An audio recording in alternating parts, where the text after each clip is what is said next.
Police administration. Introduction. In the field of administration, police have an important role to play. In India, police is the police is the coercive arm of the state, which is entrusted to perform the basic duty of the state, that is, maintenance of law and order. Therefore, law and order administration has acquired significance at the central, state, range, district, and sub-district level in rural and urban areas. Rapid growth of population, industrialization, urbanization, growing political consciousness lead to law and order problems. Agrarian and tribal revolts, political caste and communal violence, labor and student unrest, and terrorism are indications of law and order problems. In all societies, particularly in developing societies, these conflicts and tensions are inevitable and may manifest in different forms. Freedom and independence will not have meaning unless these basic issues are properly attended. In this unit, an attempt will be made to study the organization of police at various levels and critical issues that confront the police administration. Background of police administration in India. In all societies, organizations were established to protect the life and liberties of people since the dawn of civilization. With the passage of time, complexity in the nature of societies have led to the creation of modern police. In the European context, the term police refers to a force of the city, and the police officer was known as Nagarpal, which means protector of the city and governance based on the Dharma and Danda. Dandaniti was an important ingredient of statecraft.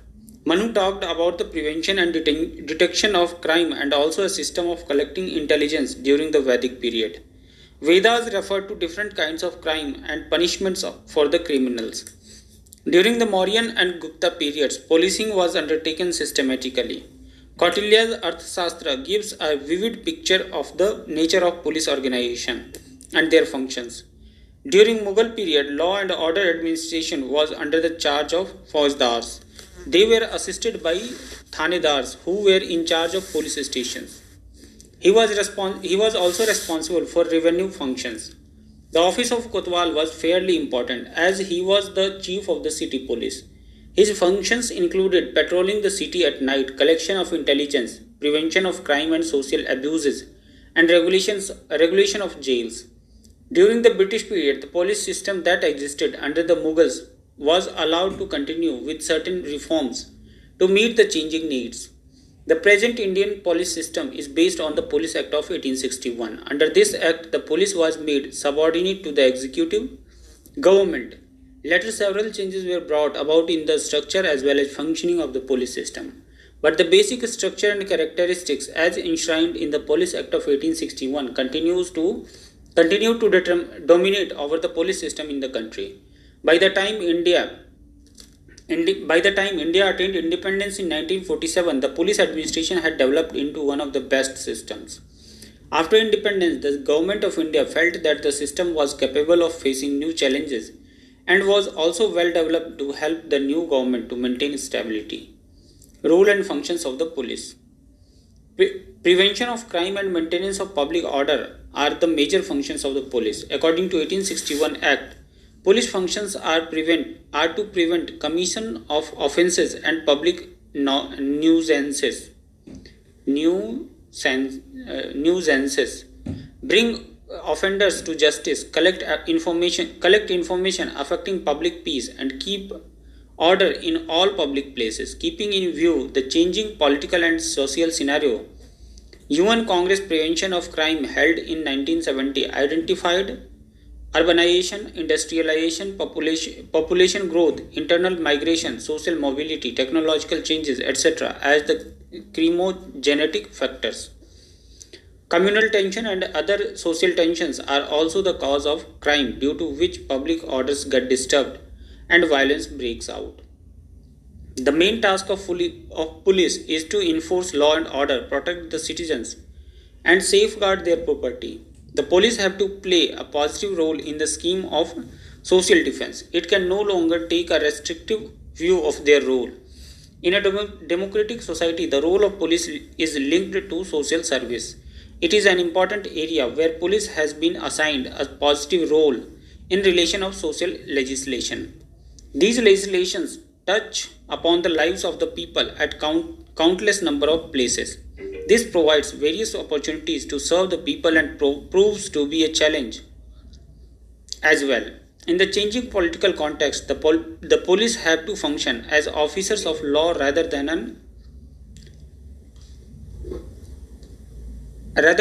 as officer of the government or party in power.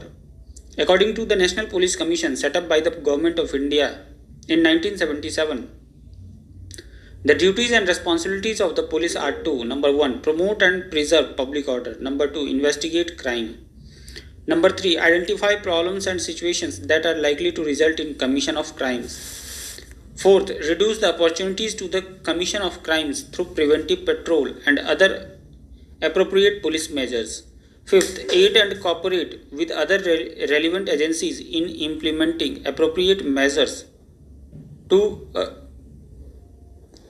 for prevention of crimes; sixth, all individuals who are in danger of physical harm, aid individuals who are in danger of physical harm, create and maintain a feeling of security in the community, facilitate orderly movement of people and vehicles, counsel and resolve in conflict and promote amity, provide other appropriate service and afford relief to people in distress situations, and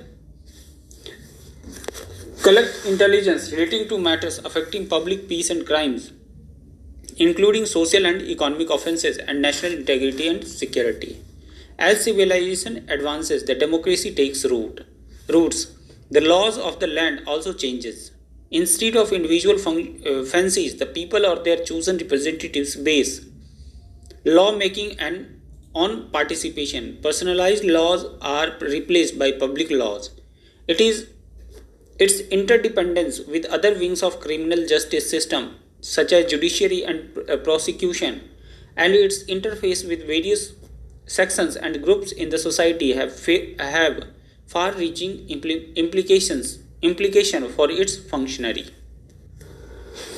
Organization at the central and state level. Article 246, Entry 2, List 2, 7th Schedule of the Indian Constitution enumerates police as a state subject. Police administration, therefore, is a state responsibility. This does not, however, minimize the role of central government in police administration.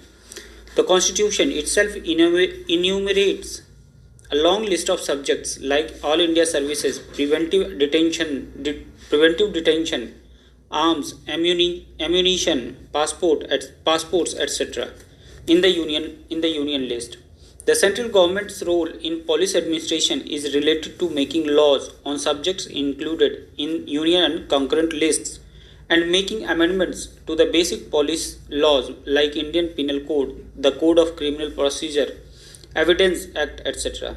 Administration of the states, policing and union territories, management of Indian Police Service, matters relating to arms and ammunition are also the responsibility of the central government. The Ministry of Home Affairs and the Department of Personnel plays the administrative and coordinating role. In maintenance of law and order, whenever required, the central government provides aid and assistance to the states. To discharge this function, the central government maintains a network of line and staff units all over the country. The Central Reserve Police Force, Border Security Force, Railway Protection Force, Central Industrial Security Force are some of the reserve units. Similarly, Central Forensic Institutes, Police Wireless and Sardar Vallabhbhai Patel Police Academy are the staff units at the central level. These apart, there are Central Bureau of Investigation and Central Intelligence Bureau also to aid the central government. These agencies under the control of central government provide assistance to the state police organization in the field of law and order, security and administration of justice in the country. Rules and regulations have been formulated for the operation of these agencies in the states. There are occasions when these rules are violated, leading to tensions between the central and the state governments. At the state level, the police administration is more or less uniform throughout the country. The chief minister or home minister is largely responsible for policy and supervisory functions. The home department coordinates and supervises the police administration in the states. It acts as a link between central and state governments, but the Inspector General of Police or the Director General of Police, who is the head of the state police, undertakes the real work. His office is called the Office of the IGP or DGP, popularly called Chief Office. This office collects information and feeds it to the government, advises political decision makers like the cabinet and the ministers, supervises the control line agencies. It organizes training and acts as a clearinghouse of special police service. The IGP, DGP aids and advises the government and exercises general supervision and control over the police department. He exercises administrative, personal, and financial power. He provides leadership to the police administration in the state. He is assisted in his duties of IGP by the Deputy Inspector General of Police (DIGs) and superintendents of police and other staff. They had the specialized branches like intelligence department, crime branch, transport department, training, armed forces, general administration, law and order, etc. The organization of police will become more evident by the following chart. Home Minister, Home Secretary, DGP, Director General of Police or the Inspector General of Police in a union territory, head of the state office or the chief office. Deputy Inspector General of Police, Superintendent of Police, Deputy Superintendent of Police, Inspector of Police, Sub Inspector, Assistant Sub Inspector, Head Constable, Police Constable.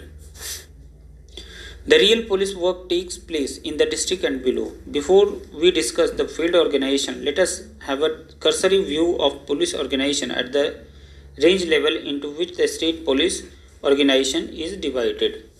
Organization at range level. Many states are too big to be administered effectively and efficiently from a central point. It is not possible for the head of the police, that is the police chief or the DGP, IGP or IGP, to keep in touch with the functioning of the entire organization. Therefore, the police organization in a state is divided into ranges for operational convenience.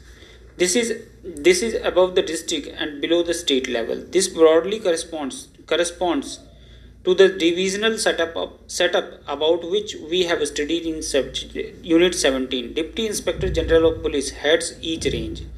Each police range comprises a few districts. The number of districts in each range varies from 2 to 8 depending upon the size of the district, population and importance of the district. The DIG functions as a staff officer to the state police chief and as a line officer to the district police. His functions include periodic inspections, receiving and processing reports and returns from the districts, and issuing direct instructions to the district police functionaries. A major function of the range DIG is to coordinate the activities of the district police and also take measures for inter-district cooperation. He is personally responsible for the enforcement of discipline among the police personnel under his charge. He exercises power of transfer and discipline over certain categories of personnel. He keeps a watch on the crime situation in the district, particularly over grave offenses like dacoity, murder, etc. He also exercises control over police funds. The range of DIG functions thus includes personnel management, budgetary control and coordination. He is responsible for the maintenance of efficiency and discipline of his staff. He ensures uniformity of procedure and securing cooperation between the police functioning in the districts within his range. He has to ensure harmonious relations between the police and the executive magistracy. There are some criticisms about a range becoming a mere post office. It is criticized to be functionally superfluous. Some feels that in spite of range offices, the workload of the state level offices has not been reduced, and in fact it has been on the increase. The National Police Commission recommended that DIG of the range should play a positive role in functioning of the district under his control. He should act as coordinating authority between districts in his range and with those of the adjacent ranges. It also recommended that he or she should be a sensitive judge of public opinion and play an important role in planning and modernization of the force. The Commission felt that to be effective, the range of DIG should not have more than 5 districts under his control. It also recommended that for adequate supervision, Territorial Inspector General of Police should be appointed in large states. They should not have more than 15 to 20 districts or 4 to 5 ranges under his charge. The armed battalions of the range should also be placed under the operational charge of the territorial IGP. They should be delegated administrative, financial, disciplinary, and other power. This will reduce the workload on the DGP and enable him to concentrate on higher matters of policy and administration. Organization at district and sub-district level. As we have discussed in Unit 17, district is an important unit of the public administrative structure in the country. Almost all the state government offices are located in the district. In police administration also plays a pivotal role. All the laws and rules passed by the police are transformed into action at this level. District police organization is responsible for the effective maintenance of law and order and control of crime. Police administration at the district level is carried out by the chief of the district police, called Superintendent of Police, who is responsible for the maintenance of law and order and other law enforcement activities. Technically, Superintendent of Police functions under the overall control of the collector. He and his subordinate officers in practice enjoy operational autonomy in the discharge of their functions. The collector, as a district magistrate, is broadly responsible for preventive aspects, and the police is responsible for the control of crime, maintenance of law and order, etc. Police administration below the district level is organized into divisions into circles, and circle into police stations.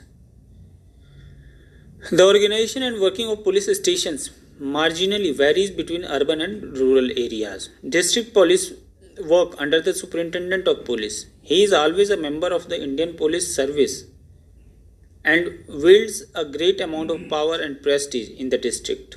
He is accountable to the head of the range police, that is Deputy Inspector General of Police, for the maintenance of law and order in his district.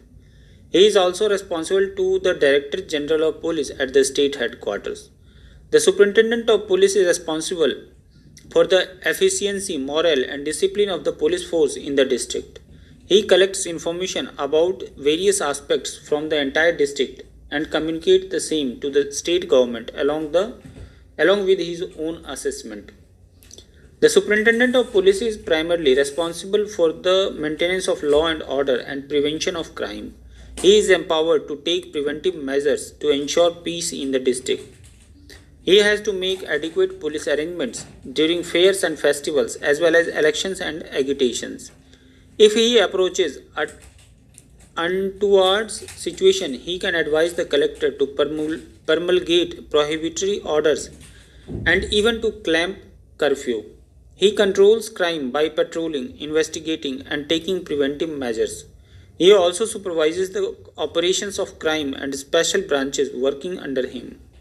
He has many personal and organizational responsibilities like adequate supply of arms, vehicles, uniforms, etc. He also has responsibilities regarding matters of training, promotion, and discipline of the staff, maintaining financial property, etc. He is the link between police organization and the people's representatives at the district level. He maintains cordial and friendly relations with people. In the district where important urban centers are located, he has responsibilities of regulating traffic and receiving VIPs. Thus, the SP occupies a vital and a powerful position not only in the district police organization but also in the district administration itself. The additional superintendent of police assists him.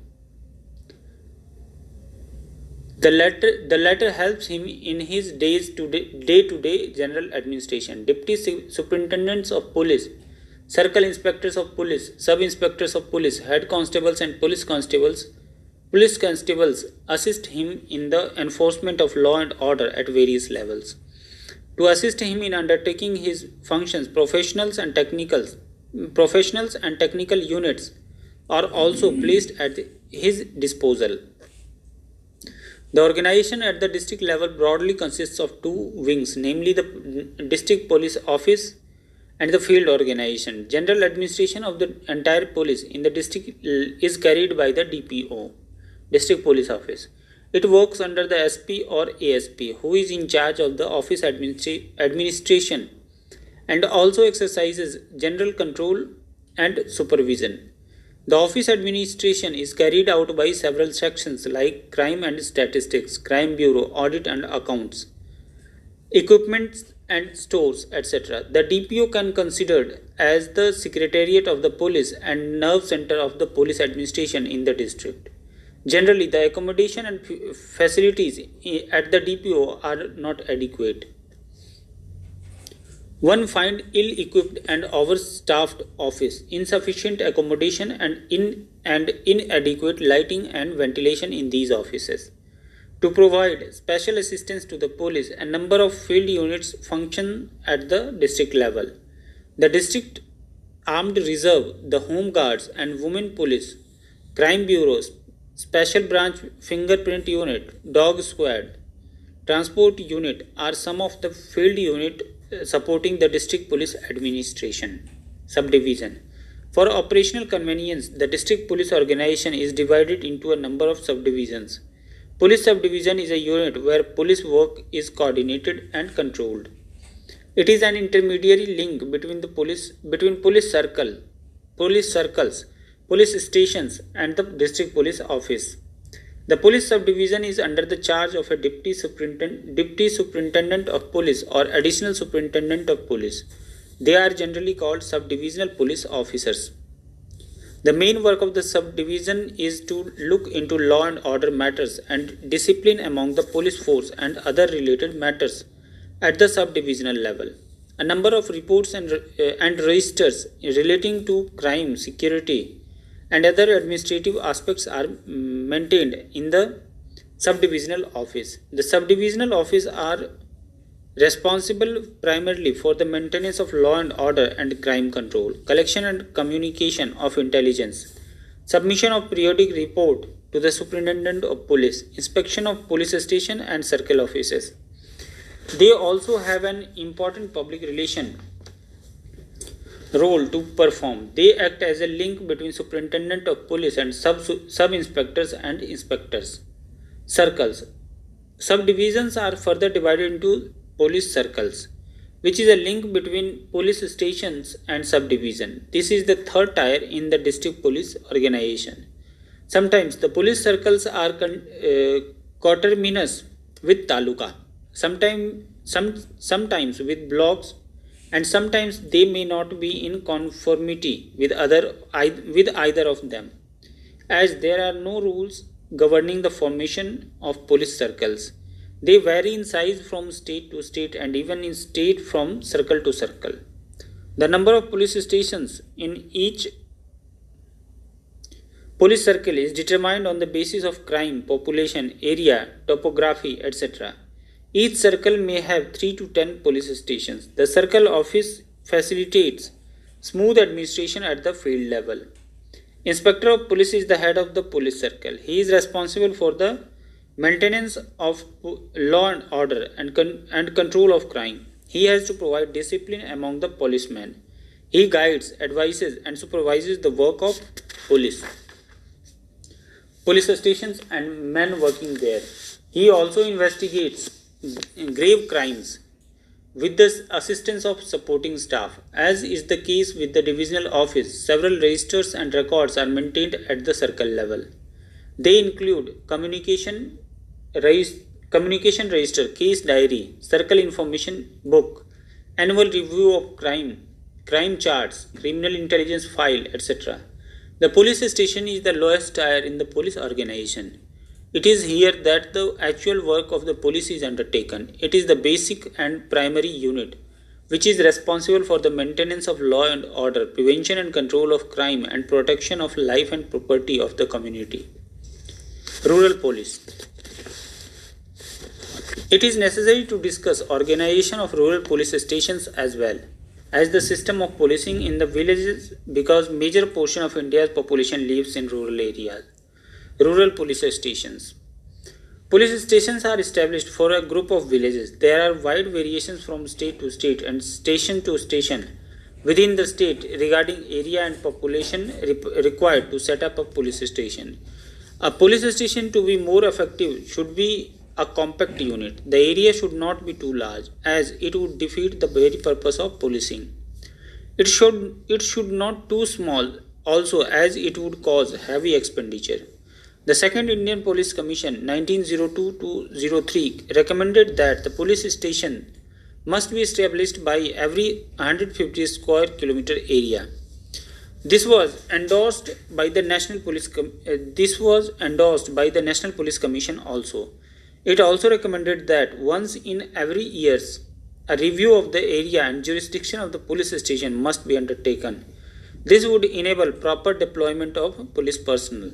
Normally, the police stations are located in taluka or block headquarters or in important villages in the area of its jurisdiction. The police station is headed by a station house officer SHO to assist him. There are assistant sub-inspector, head constable and police constable. The number of these officers varies from station to station depending upon the population size and the volume of crime. The SHO seeks assistance of the village officers in the discharge of his work. He works under the overall supervision of the circle inspector. Maintenance of law and order. Prevention, investigation and control of crime, collection of intelligence, police prosecution and traffic control are some of the functions of the police stations. Unlike the urban areas, traffic crime and law and order functions are also entrusted to the rural police stations. There are a number of problems in the working of the police stations, with lack of proper building, absence of essential minimum needs and facilities for the staff, absence of proper equipment, inadequate residential accommodation of the staff, absence of quicker modes of transportation and communication. The National Police Commission as well as several state police commissions have made recommendations to strengthen the police station to make them effective in rural and urban areas.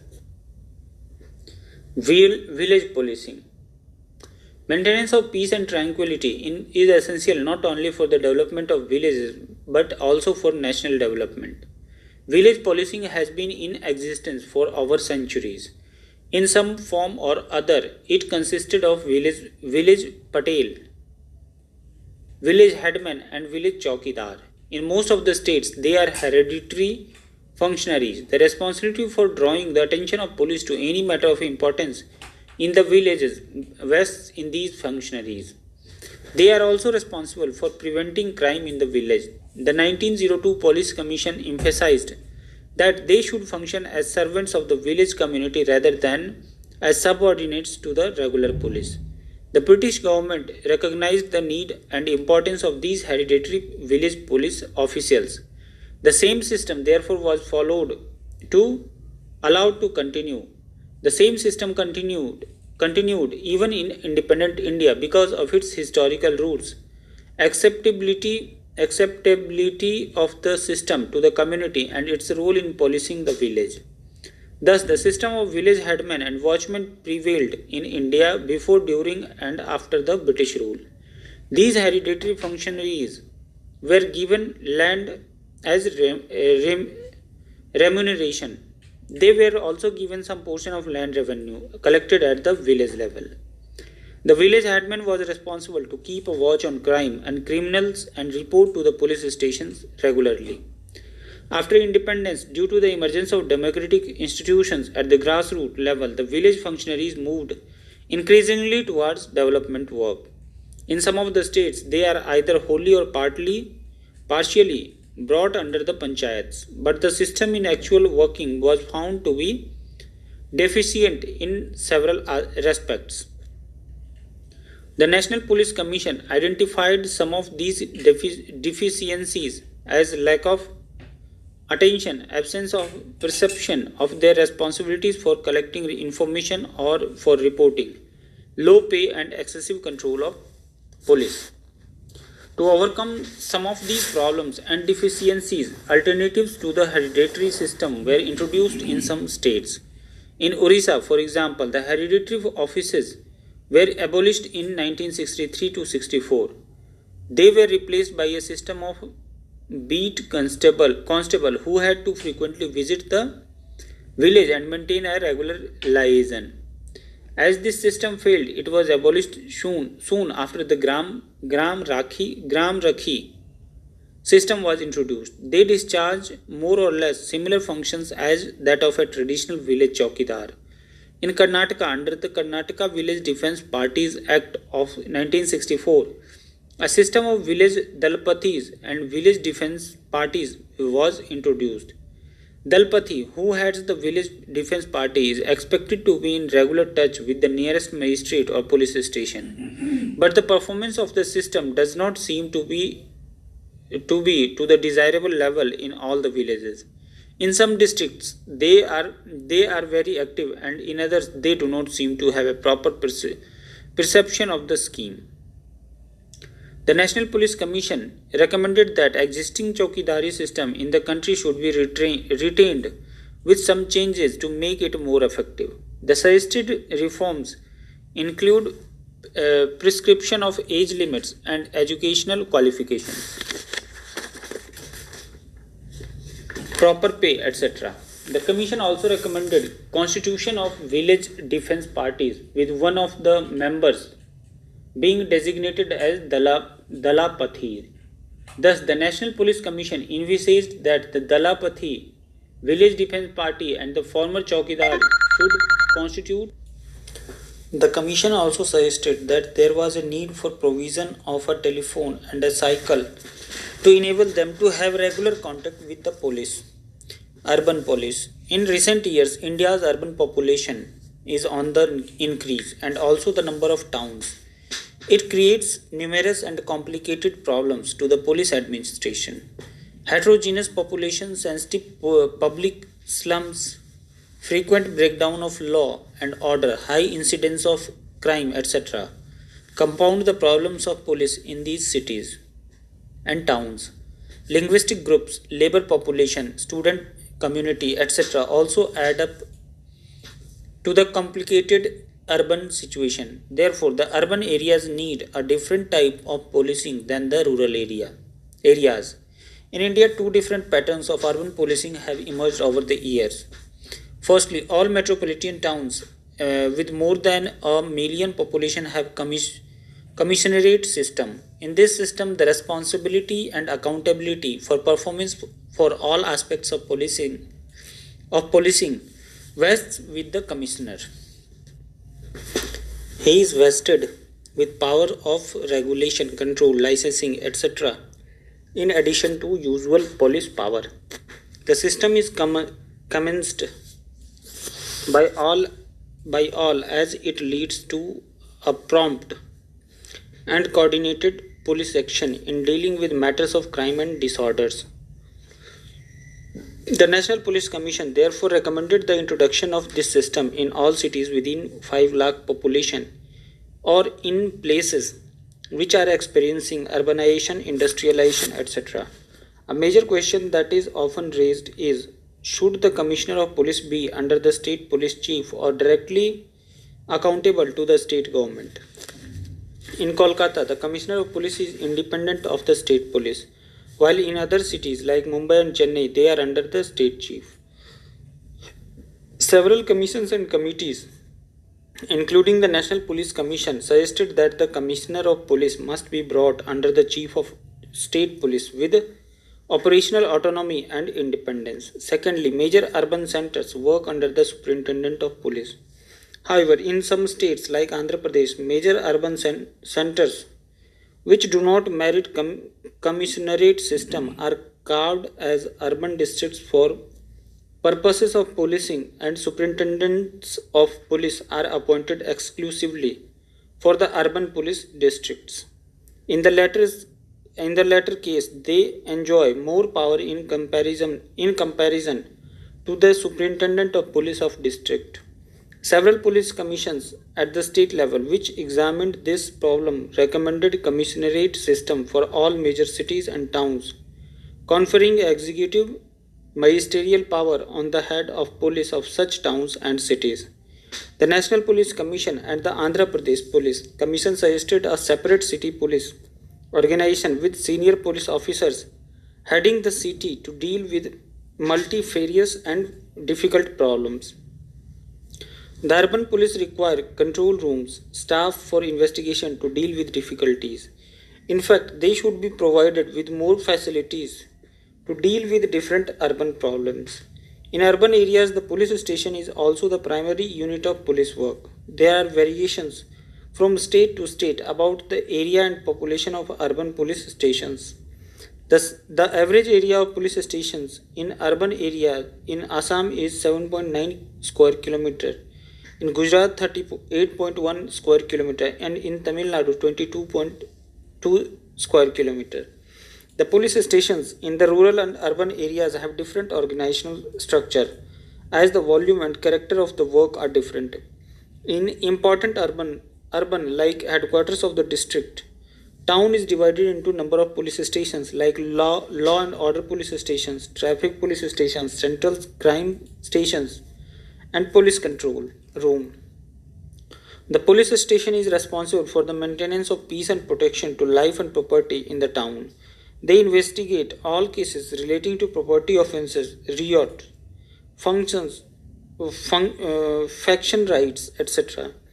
The persons in the police station are allotted to a different detachment called General Detachment, Beat Detachment, and Standby Detachment, each undertaking specific function.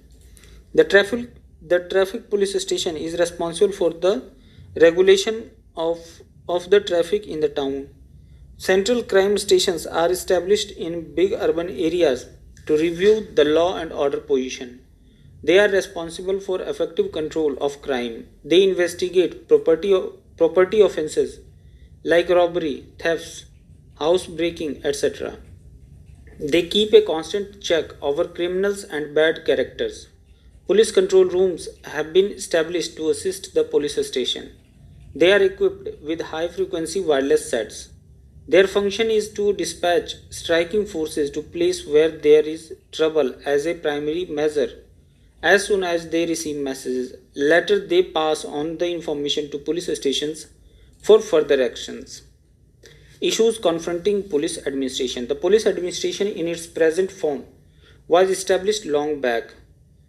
Through the decades, the system has not undergone any significant change. That means the Indian Police Act of 1861 continues to be the basis for police system in India.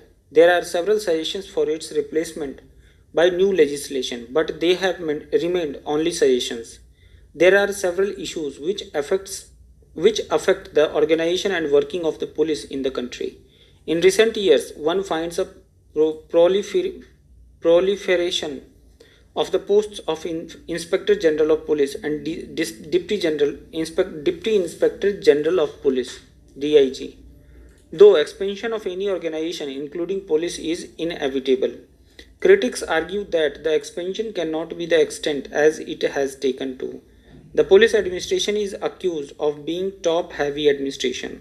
Similarly, frequent changes of the DGPs or IGPs whenever there is a change of political leadership has created a serious credibility gap in the police leadership. This problem has been aggravated with emergence of regional parties in some states. The police coming in for criticism and praise by different political parties has led to the politicization of the police. Constitutionally, law and order is a state subject. But over the years, central police organizations like Central Reserve Police Force or CRPF and Border Security Force have increased. The deployment of the police force in the states on occasions without informing them has created tensions in center-state relations. Similar is the case with the use of Central Bureau of Investigation. Have a few states even barred investigations by the CBI in their states, leading to acrimony between the center and the states. Several studies on image of police have revealed the public has greater dissatisfaction and disenchantment with the working of the police. Apathy of the police, inefficiency and incapacity of the police has given a poor image to it. As long as police image does not improve, it is difficult for the police to create confidence among the public. In such situation, it is not possible for the public to approach the police stations confidently and expect justice from them. Another issue is the accountability of police. The National Police Commission has suggested constitution of state security boards to make them more accountable and responsible. These institutions, unfortunately, have not been constituted, and wherever they exist, their working is not up to the mark. Facilities at the police station level are important to make them effective accommodation. Facilities and modernization are important areas which need critical evaluation as well as reform. In all these areas, the facilities are inadequate. As a result, some police stations are not in a position to establish regular contacts with community. Similarly, they are not in a position to take prompt action. The relation between superintendent of police and collector is an important area of concern. There appears to be a tendency on the part of superintendents of police to ignore or undermine the collector and his authority. This has its implications not only on the police but also on the entire district administration. In recent years, terrorism and violence in different parts of the country are on the increase. The community expects the police to take steps to control the problem. Their failures to do this is not only leading to worsening law and order situation but is also giving a bad image to the police. This has also shattered the confidence of the people in the police. Recruitment and training are important in any organization. Police organization is no exception to this. Unfortunately, several criticisms are leveled against the practices and methods of recruitment of police personnel. People feel that the best and meritorious are not recruited in the police. There are allegations of partisanship in the selection. The recruiting authorities are alleged to be corrupt. Training that is imparted is also considered to be inadequate. Training is not able to motivate the police. The Committee on Police Training, which was set up by the Government of India in 1973, made several recommendations to improve the training of police officials. Though efforts are being made to rationalize the recruitment and training practices of the personnel. Police commissions at the national and state levels have made several suggestions to make the police efficient, responsive and responsible. But unfortunately, on one consideration or the other, they have not been seriously considered. This indicates the police reform is a low priority area in the country. Whatever reform were implemented, they were done half-heartedly without understanding the socio-political milieu within which the police has to operate. Because of the ad hoc and piecemeal nature of the reforms, they did not have the intended effect. The reforms are required not only in organization, personal procedures, but also in the attitudes of the people and the police officials. Still, colonial attitude pervades the minds of the police personnel. Reform should be continuous because no ad hoc approach will give the intended results. The police behavior like a rudeness, non-registration of FIR, maltreatment in lockups, and so on are forbidden in the police regulations. Mohit Bhattacharya explained the problem areas in the field of human rights. In his words, a general feeling that the ground realities, how crime and criminals have actually to be dealt with, are not appreciated by human rights protagonists. B. The balance seems to be tilting towards criminals, leading to police discomfiture. C. Human rights are no doubt of great value. At the same time, police discretion is necessary to deal with the ground situation. The major problems faced by police functionaries and police stations are intra-organizational issues related to human resources like insufficient manpower, low motivation, lack of promotion opportunities, lack of proper training, etc. Infrastructure related problems such as shortage of vehicles and fuel, poor maintenance and limited space to work, and lack of communication facilities affect the efficiency. In addition, ill-lighted, unhealthy place, difficulties in supply of food for lock-up inmates, short supply of stationery items, lack of elementary investigation kit, inordinately long time in post-mortem reports, pending cases, and low priority to investigation also affect the service.